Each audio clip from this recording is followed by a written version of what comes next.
জওয়ান সাহাবী যার নাম হযরত সাইয়্যিদুনা হুযায়ফা রাদিয়াল্লাহু তাআলা আনহু। সাইয়্যিদুনা হুযায়ফা রাদিয়াল্লাহু তাআলা আনহু তিনি সময় যখনই পেতেন মসজিদে নববীতে গিয়ে আমাদের নবীর পশ্চাতে নবীর পিছনে নামাজ জামাত সহকারে আদায় করতেন। 5 ওয়াক্ত সময় পেলে মসজিদে যেতেন।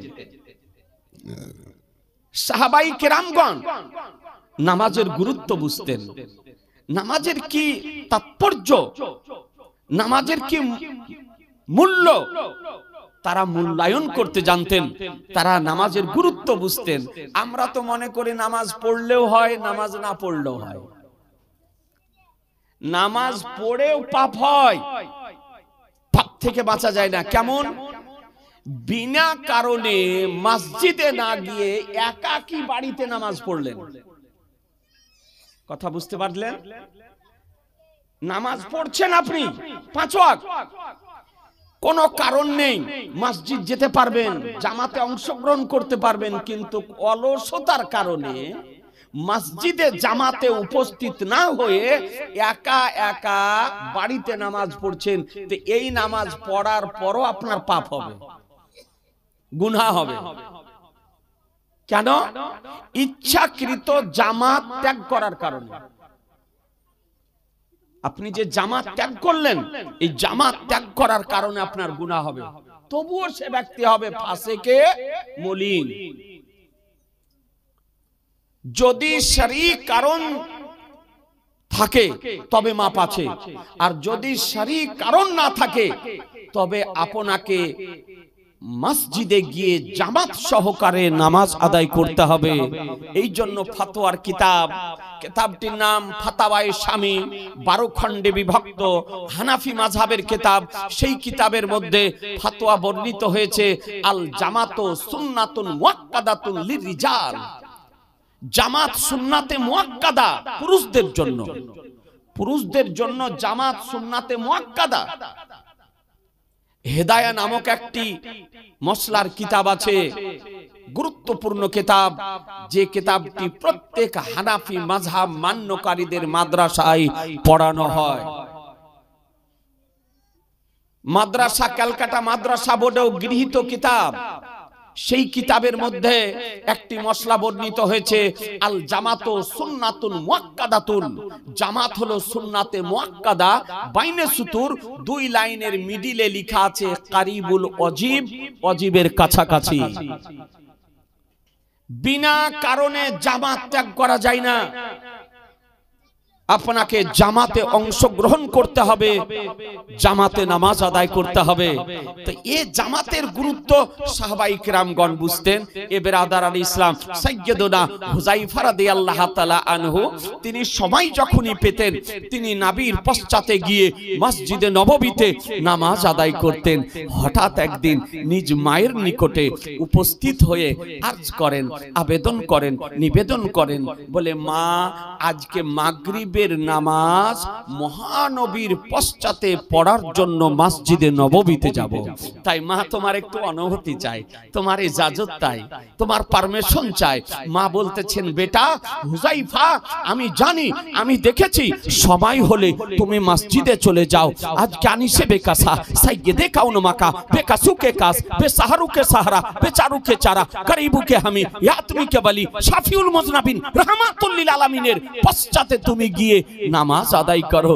বেটা কোনদিন তুমি যাওয়ার জন্য অনুমতি চাওনি, পারমিশন নাওনি, ইজাজত চাওনি, তবে বেটা আজ অনুমতি কেন চাইছো, আজ পারমিশন কেন চাইছো, আজকে ইজাজত কেন চাইছো? তো বলছে মা আজকে নবীর নিকটে গিয়ে একটি গুরুত্বপূর্ণ বিষয় নবীর নিকটে আবেদন করব, তাই তোমার একটু অনুমতি নিয়ে যেতে চাই। একবার সুবহানাল্লাহ বলবেন না? জোরে বলেন না।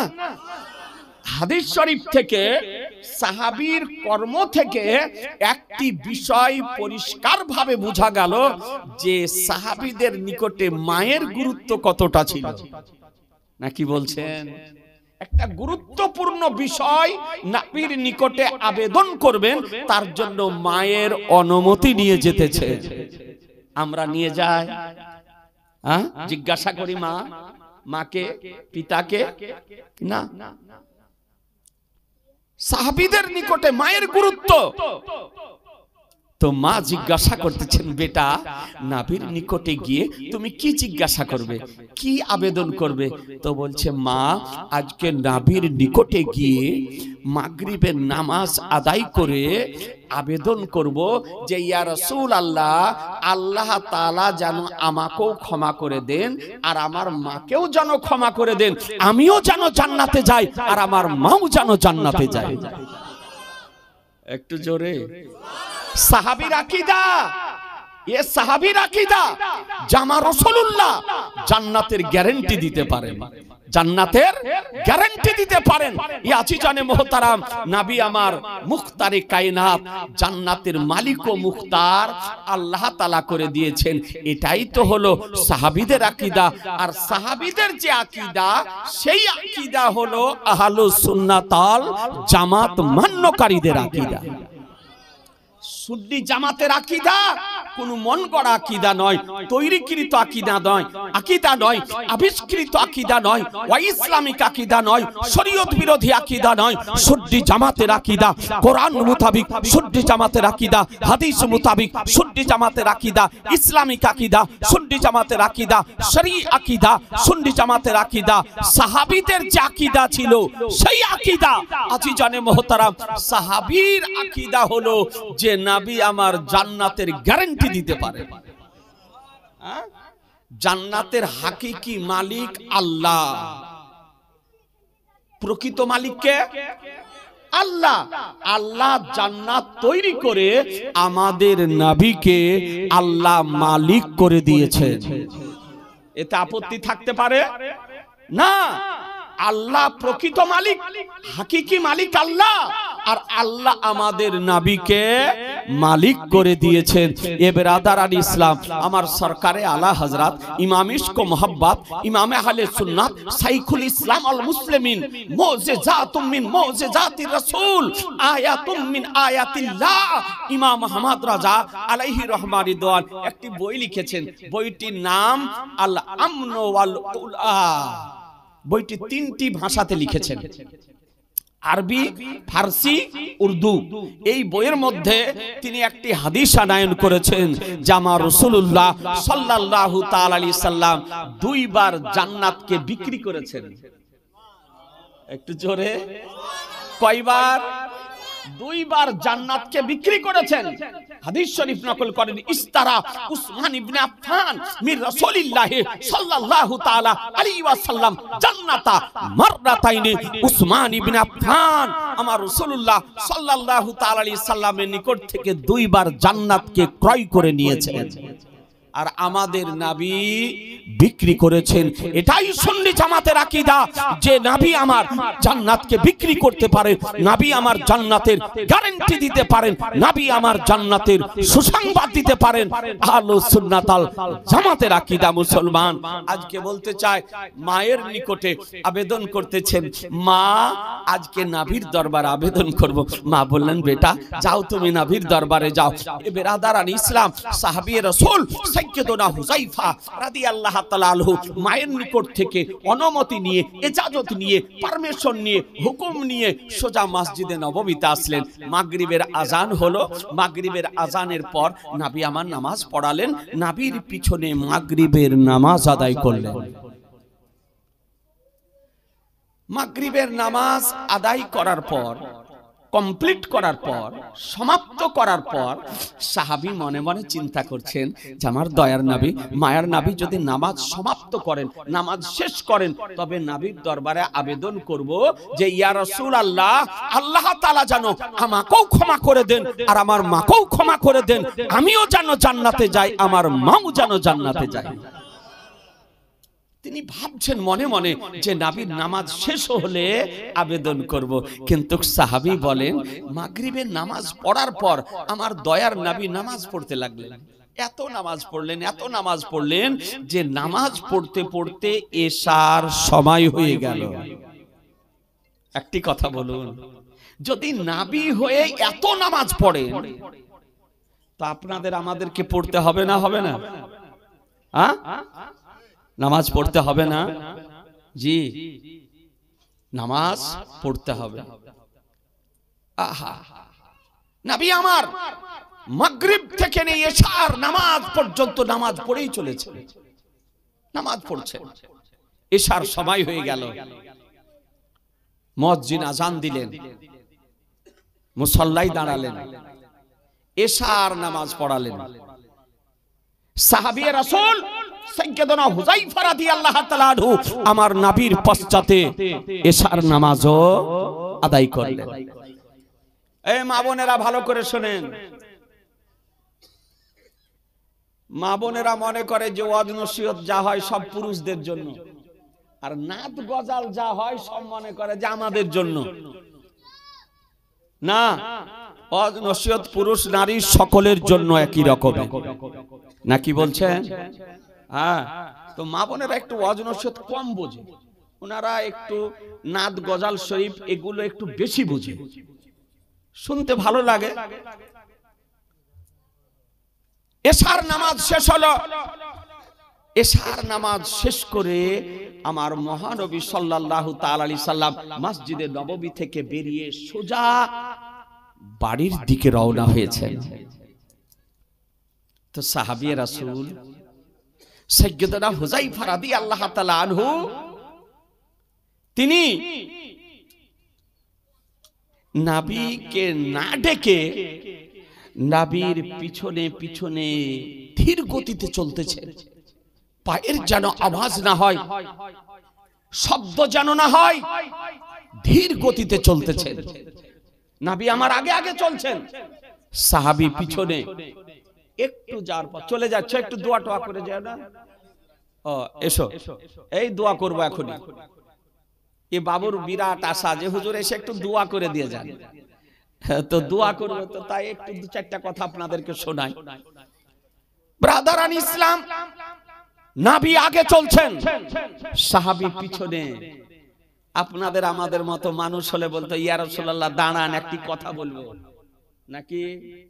সাহাবী আদব জানতেন, নবীর কি আদব, নবীর কি সম্মান, নবীর কি মর্যাদা, নবীর কি তাজিম সাহাবায়ে কেরাম জানতেন।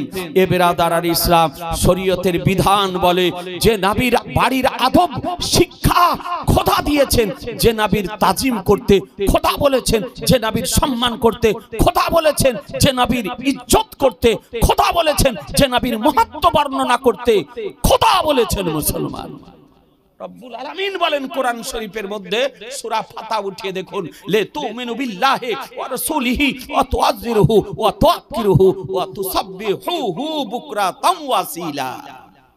তোমরা আল্লাহর উপরে ও তার রাসূলের প্রতি ঈমান নিয়ে এসো, আর কি করো?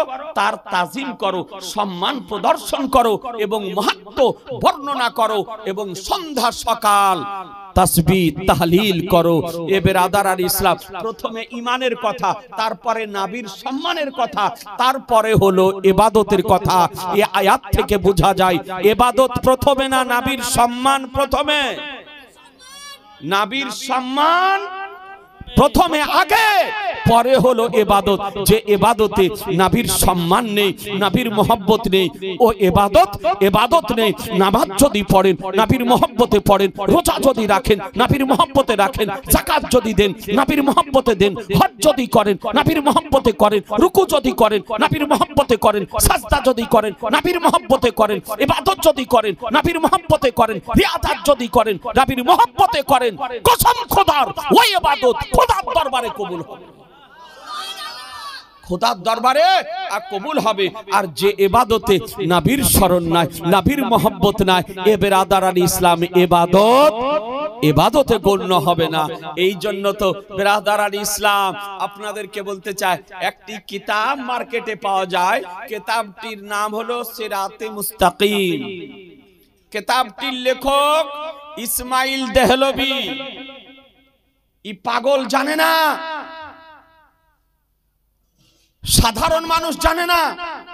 এই ইসমাইল দেহলভী, যে ইসমাইল দেহলভী অখণ্ড ভারতবর্ষের বুকে ওয়াহাবি ফিতনার জন্ম দিয়েছে। মুসলমান ভাইয়ে ভাইয়ে দ্বন্দ্ব লাগিয়েছে, মুসলমানে মুসলমানে দ্বন্দ্ব লাগিয়েছে, মুসলমানকে বেঈমান করেছে। আজকে কে? এই ব্যক্তিটির নামই হলো ইসমাইল দেহলভী। সে লিখেছে যে নামাজে গরু গাধার খেয়াল যদি আসে তো নামাজ হয়ে যাবে। গরু গাধার খেয়াল যদি আসে, স্মরণ যদি আসে, নামাজ হয়ে যাবে, কিন্তু নাভির স্মরণ আসলে নামাজ হবে না। নাউজুবিল্লাহ, জোরে বলেন না নাউজুবিল্লাহ। অর্থাৎ গরু গাধার খেয়াল অপেক্ষা নাভির খেয়াল হচ্ছে নিকৃষ্ট। নাউজুবিল্লাহ, নাভির খেয়াল খারাপ। বলুন মুসলমান, যে ধর্মের কিতাবে লেখা আছে যে গরু গাধার খেয়াল অপেক্ষা নাভির খেয়াল, নাভির স্মরণ হচ্ছে নিকৃষ্ট। গরু গাধার খেয়াল আসলে নামাজ হবে, নাভির খেয়াল আসলে নামাজ হবে না। ওই লোককে মানা যাবে, ওই কিতাবকে মানা যাবে না। কিতাব বাড়িতে রাখা দরকার না, চৌরঙ্গিতে আগুন লাগিয়ে জ্বালিয়ে দেওয়া দরকার। এ বেরাদার ইসলাম, ওই যে দল তৈরি করেছে ওই ইসমাইল দেহলভীর তৈরিকৃত দলে যাওয়া যাবে, ওকে মান্য করা যাবে জি না? মুসলমান, আপনাদেরকে বলতে চাই, এ ওয়াহাবি ফিতনার জন্মদাতা হলো, তারই নাম হলো ইসমাইল দেহলভী। তো ঘৃণিত কথা বলেছে, কিন্তু খাদি ছুটিয়ে দেখুন এ বেরাদার, তাদের সঙ্গে আমাদের পার্থক্য, আমাদের আকীদা হলো যে ও নামাজ, যে নামাজে নাভির খেয়াল যদি না আসে তো নামাজ নামাজই নয়। আপনার নামাজ তখনই নামাজ হবে যে নামাজে নাভির খেয়াল আসবে, নাভির ইশক আসবে, নাভির প্রেম আছে, নাভির মহব্বত আছে। সে নামাজ আপনার নামাজ হিসাবে খোদার দরবারে কবুল হবে। এই জন্য তো আমার মহানবী বলেন, সাল্লু কামা রাআইতুমুনি উসাল্লি, বলে তোমরা নামাজ পড়ো যেমন ভাবে আমাকে নামাজ পড়তে দেখছো। বেরাদার, নবী বলছেন তোমরা নামাজ পড়ো যেমন ভাবে আমাকে নামাজ পড়তে দেখছো। তাহলে বুঝা গেল মুসলমান, আপনি নামাজ কেমন করে পড়বেন, নবী যেমন করে পড়েছেন। কিয়াম কেমন করে করবেন, নবী যেমন করে করেছেন। কিরাত কেমন করে করবেন, নবী যেমন করে করেছেন। রুকু কেমন করে করবেন, নবী যেমন করে করেছেন। তাসবিহ কেমন করে পড়বেন, নবী যেমন করে পড়েছেন। সাজদা কেমন করে করবেন, নবী যেমন করে করেছেন। তাশাহুদ কেমন করে পড়বেন, নবী যেমন করে পড়েছেন। এ বেরাদারান ইসলাম, এক কথায় ইবাদত কেমন করে করবেন, তো নবী যেমন করে করেছেন। তো যখন আপনি নবীর স্মরণে ইবাদত করবেন তখন নবীর স্মরণ আসবে না আসবে না? এই জোরে বলেন, আসবে না আসবে না? আসবে। কিয়াম যখন করবেন নবীর স্মরণ আসবে, রুকু যখন করবেন নবীর স্মরণ আসবে, কিরাত যখন করবেন নবীর স্মরণ আসবে, তাসবিহ যখন পড়বেন নবীর স্মরণ আসবে, আজকে তাশাহুদ যখন পড়বেন নবীর স্মরণ আসবে, সালাম যখন ফিরাবেন কসম খোদার নবীর স্মরণ আসবে। সুবহানাল্লাহ সুবহানাল্লাহ। ওয়াহাবিদের আকীদা যে নবীর স্মরণ আসলে নামাজ হবে না, আর সুন্নিদের আকীদা যে নামাজে নবীর স্মরণ না আসলে নামাজ মুকাম্মাল হবে না। বুঝা গেল? এ বেরাদারান ইসলাম, আপনাদেরকে বলতে চাই, হ্যাঁ হ্যাঁ, সাইয়্যিদুনা হুযায়ফা রাদিয়াল্লাহু তাআলা আনহু তিনি নবীর পিছনে পিছনে, নবী আমার দাঁড়িয়ে গিয়েছেন। কারণ নবী কার নাম, পয়গম্বর কার নাম, নবী যেমন সামনে দেখতেন পিছনেও তেমনই দেখতেন। সুবহানাল্লাহ। সামনে পিছে একই রকমের দেখতেন। এ নবীর বিশেষত্ব, এ নবীর বৈশিষ্ট্যতা। আল্লাহ তাআলা নবীকে বিশেষত্ব দান করেছিলেন। তো নবী আমার দাঁড়িয়ে গেছেন, নবী আমার দাঁড়িয়ে গিয়ে বলতেছেন, এ হুযায়ফা হবে না, রাত্রি হয়ে গিয়েছে, বাড়ি যাও।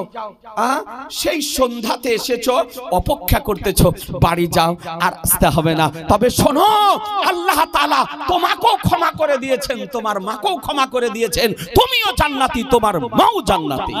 সুবহানাল্লাহ সুবহানাল্লাহ, আল্লাহু আকবার। ইয়া রাসূলুল্লাহ, জিন্দাবাদ জিন্দাবাদ জিন্দাবাদ। আজিজানে মোহতারাম, সাহাবীর চোখে জল চলে এসেছেন।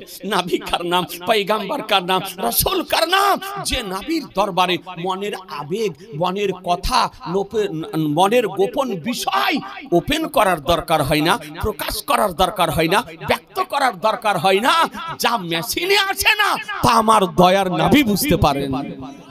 সুবহানাল্লাহ। আর নাবি বুঝতে পারেন, বাড়ি থেকে এসেছেন, নাবির নিকটে বলবো, আবেদন করব, আম্মাকেও যেন আল্লাহ ক্ষমা করে দেন, আর আমার মাকেও ক্ষমা করে দেন, আমিও যেন জান্নাতে যাই, আমার মাও যেন জান্নাতে যায়। দিলের মধ্যে যা রয়েছে তা আমার রাসূলুল্লাহ দেখতেছেন, পয়গম্বর দেখতেছেন। বলে যাও, আল্লাহ তোমাকেও ক্ষমা করে দিয়েছেন, তোমার মাকেও ক্ষমা করে দিয়েছেন। আজি জানে মোহতারাম, দিলে উত্থাপিত বিষয় আজকে কোনো যন্ত্রে আসবে না, কোনো মেশিনে আসবে না, এক্সরেতে আসবে না, কেউ বুঝতে পারবে না। কিন্তু মুসলমান, নবী কার নাম, রাসূল কার নাম, পয়গম্বর কার নাম, যে পয়গম্বর দিলের হালাতকে বুঝতে পারেন, দিলের ধড়কনকে বুঝতে পারেন, দিলের অবস্থাকে বুঝতে পারেন, দিলের উত্থাপিত বিষয়কে বুঝতে পারেন। এই জন্য তো মহানবী বলেন, ইন্নী আরা মালা তারাউন ওয়াসমাউ মালা তাসমাউ। সুবহানাল্লাহ সুবহানাল্লাহ। আমি যা দর্শন করি পৃথিবীতে কেউ করে না, আর আমি যা শ্রবণ করি পৃথিবীতে কেউ শ্রবণ করে না। পৃথিবীতে বহু দেখার চোখ আছে, পৃথিবীতে বহু দেখা শোনার কান আছে, কিন্তু নবী বলতেছেন, আমি যা দর্শন করি কেউ দেখে না, কেউ দর্শন করে না, আর আমি যা শ্রবণ করি পৃথিবীতে কেউ শ্রবণ করে না। এ দর্শন শক্তি, এ শ্রবণ শক্তি নবীকে কে দিয়েছেন? জোরে বলতে হবে আল্লাহ। আল্লাহ। তো এই মুল্লার পেটে ব্যথা হবে কেন? হ্যাঁ, ই কাঠমুল্লার পেটে ব্যথা হবে কেন? এর শরীর জ্বালা করবে কেন? এর শরীরে জ্বর আসবে কেন? ভাবতে অবাক হয় মুসলমান, আজকে এই নবীর বিরুদ্ধাচরণ করতেছে, এই নবীর বিপক্ষে যেতেছে। আপনাদেরকে বলবো, কোরআন বলতেছে মুহাম্মাদুর রাসূলুল্লাহ, মুহাম্মদ সাল্লাল্লাহু আলাইহি সাল্লাম আল্লাহর রাসূল। নবীকে আল্লাহ নবী করে পৃথিবীর বুকে প্রেরণ করেছেন। এই নবীর ইশক ও মহব্বতের নাম হলো ঈমান। পরিশেষে একটি কথা আপনাদেরকে বলি, মা বোনেরা শোনেন, আজকে যে ছেলের বাহানা করে নামাজ ত্যাগ করতেছেন, দুনিয়ার কারণে নামাজ ত্যাগ করতেছেন, সংসারের কাজের জন্য নামাজ ত্যাগ করতেছেন, আপনার মাহশারের দিন কেউ কাজে আসবে না। মহাশারের দিন কেউ কাজে আসবে না। মহাশার ভয়ানক দিন, মহা সংকট দিবস, মহা বিপদের দিন হলো মহাশারের দিন। এ বেরাদার, আপনি যে ছেলেকে, যে মায়েরা বাচ্চাকে পেটে বহন করে, এই বাচ্চার নিকটে মহাশারের দিন যদি একটি যদি নেকি চায় তো অস্বীকার করবে, মা দেবে না। যে বাপ, যে পিতা হাড় ভাঙা পরিশ্রম করে আজকে ছেলে মেয়েদেরকে খাইয়েছে, এই ছেলে মেয়ের কাছে যদি একটি যদি নেকি চায় তো দেবে না, অস্বীকার করবে। না ছেলে দেবে, না মেয়ে দেবে, কেউ কাউকে দেবে না। এত ভয়ানক দিন সেই দিন। সেই দিন কাজে যদি লাগে কে আসবে? কে লাগবে? কাজে যদি আসে নবী কাজে আসবে। যেদিন কেউ আপনাকে সাহায্য করবে না, সেই দিন আপনাকে আমাকে সাহায্য কে করবে? নবী করবে। তো যারা আজকে নবী থেকে দূরে চলে যাচ্ছে, যাদের আজকে নবীর দরকার নাই, ওই মাহশারের দিন নবী তাদের কাজ করবেন, সুপারিশ করবেন? এই জোরে বলেন না। না, যদি নবীর সুপারিশ গ্রহণ যদি করতে হয়, নবীর শাফাত যদি লাভ করতে হয়, তবে নবীকে আপন করো, নবীকে আপন করো। বুখারী শরীফে একটি হাদিস শরীফ এসেছে, বুখারী শরীফের মধ্যে, যে নবী পাক সাহেবে লাউলাক সাল্লাল্লাহু তাআলা আলাইহি সাল্লাম কে আল্লাহ তাআলা একটি বিশেষ দোয়া দান করেছেন। প্রত্যেক নবীকে উলামায়ে কিরামগণ আছে, আদম আলাইহিস সালাম থেকে নিয়ে আমাদের নবী পর্যন্ত প্রত্যেক নবীকে আল্লাহ তাআলা নিজ পক্ষ থেকে একটি করে দোয়া দান করেছেন। এই পৃথিবীতে প্রত্যেক নবী সে আল্লাহর দানকৃত দোয়াটি চেয়ে নিয়েছেন, সব নবী চেয়ে নিয়েছেন। কিন্তু আমাদের নবীকে যে আল্লাহ দোয়াটি দান করেছেন, বিশেষত্বটি দান করেছেন, সেই দোয়াটি কিন্তু নবী পৃথিবীতে চাননি, অবশিষ্ট রেখেছেন, বাকি রেখেছেন। সেটা কি দোয়া? সেটা হলো শাফাআতের দোয়া। কি দোয়া? শাফাআতের দোয়া। নবী সেটাকে অবশিষ্ট রেখেছেন, বাকি রেখেছেন, পৃথিবীতে চাননি, সেটা মাহশারের দিন চাইবেন। এ বেরাদার ইসলাম, বুখারী শরীফের মধ্যে হাদিস শরীফ বর্ণিত হয়েছে যে মাহশারের দিন আমাদের নবী একটি সাজদা করবেন, দীর্ঘ সময় ধরে নবী আমার সাজদা করবেন।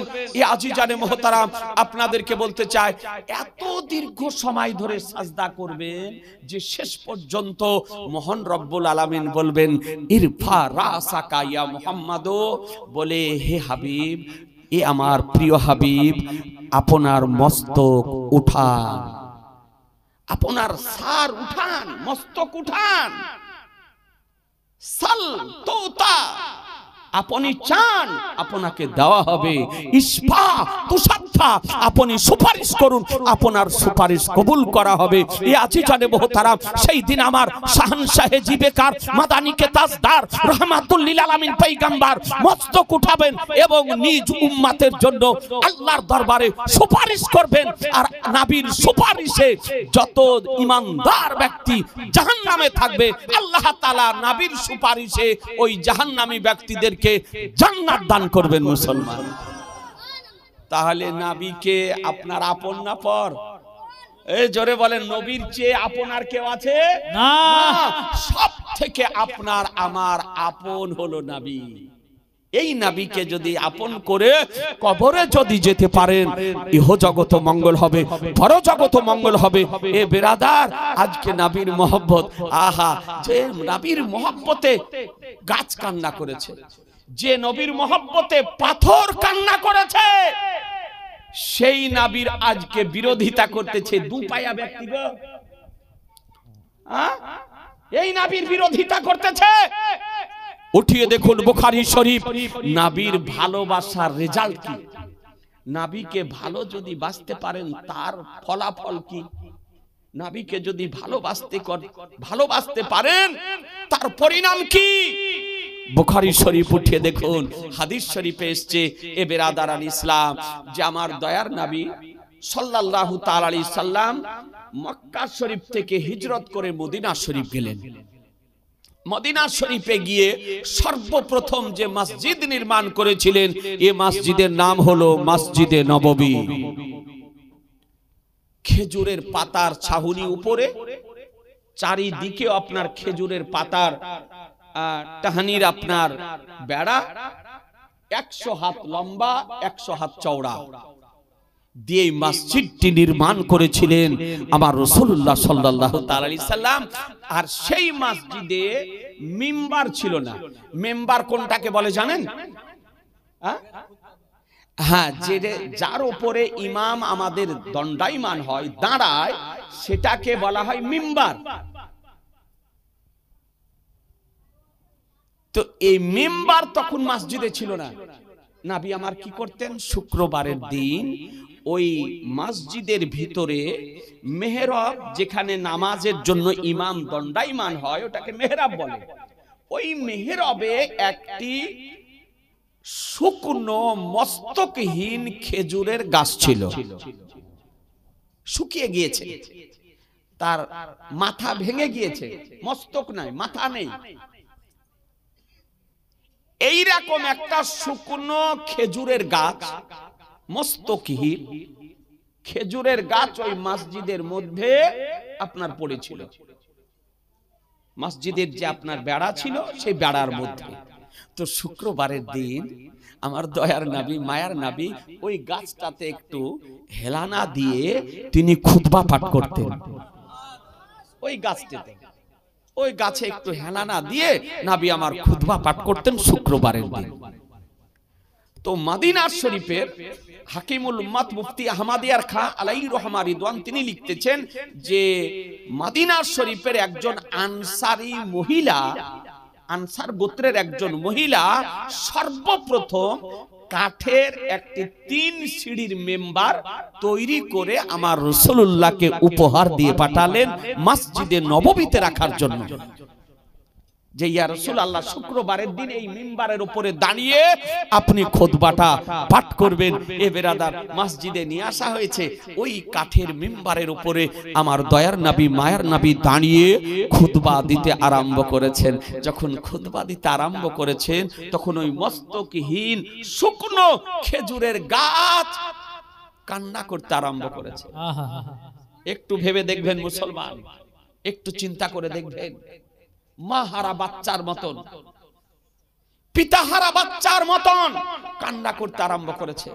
যেমন বাচ্চারা মায়ের দুগ্ধ পান করার জন্য কান্না করতে থাকেন, এই রকম কান্না করতেছে। এ বেরাদার আল ইসলাম, যে কান্নার ও মস্তকহীন শুকনো খেজুরের গাছটির কান্না মসজিদে নববীর সাহাবায়ে কেরামগণ শুনতেছিলেন। বেরাদার, ফুটে ফুটে কাঁদতেছে, গাছ কাঁদতেছে, প্রাণহীন গাছ কান্না করতেছে, শুকনো খেজুরের গাছ কান্না করতেছে।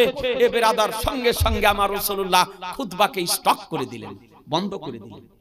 খুতবা দেওয়া বন্ধ করে নবী আমার নেমে শুকনো খেজুরের গাছের উপরে রহমতের হাত রেখেছেন। সুবহানাল্লাহ, রহমতের হাত রেখেছেন। নবী যখন রহমতের হাত রেখেছেন, হাত রাখার সঙ্গে সঙ্গে হাদিস শরীফ বলতেছে যে আপনার গাছের কান্না বন্ধ হয়ে গিয়েছিল, কিন্তু তখনও গাছ আপনার হিফাতে ছিল। দেখেন না, বাচ্চারা কান্না করে, মা এসে বাচ্চাকে দুগ্ধ পান করায়, তো বাচ্চার কান্না বন্ধ হয়ে যায়, কিন্তু কি হিপানিটা বন্ধ হয়? না না, হিপাতে থাকে না। এই রকম রহমতুল লিল আলামিনের রহমতের হাত রাখাতে গাছের কান্না বন্ধ হয়েছিল, কিন্তু হিপানি বন্ধ হয়নি। নবী আমার বলতেছেন, এ শুকনো গাছ তুমি কাঁদছো কেন? তার কারণটা কি? বলে, ইয়া রাসূলুল্লাহ, আপনার বিরহে কান্না করতেছি, আপনার বিচ্ছেদে কান্না করতেছি, আপনার জুদাইতে কান্না করতেছি, আপনার ফিরাকে কান্না করতেছি। ইয়া রাসূলুল্লাহ, আমি কি ভুল করেছি? আমি কি অন্যায় করেছি? আমি কি অপরাধ করেছি? আজকে আপনি আমাকে ত্যাগ কেন করেছেন? আজকে আজিজানে মুহতারাম আমার রাসূলুল্লাহ বলেন, এ শুকনো গাছ তুমি কোনো ভুল করনি, তবে শোনো, আজকে একটি কাঠের 3 সিঁড়ির মেম্বার আজকে মসজিদে নববীতে দেওয়া হয়েছে, তাই সেই মসজিদের উপরে মিম্বারে দাঁড়িয়ে আজকে খুতবা দিতেছিলাম। আজিজানে মুহতারাম, একটু ভেবে দেখবেন, মোহব্বত কার নাম, ইশক কার নাম, প্রেম কার নাম, যে নবীর মোহব্বতে শুকনো আজকে খেজুরের গাছ কান্না করতেছে। সুবহানাল্লাহ, নবীর মোহব্বতে, নবীর প্রেমে কান্না করতেছে শুকনো একটি খেজুরের গাছ।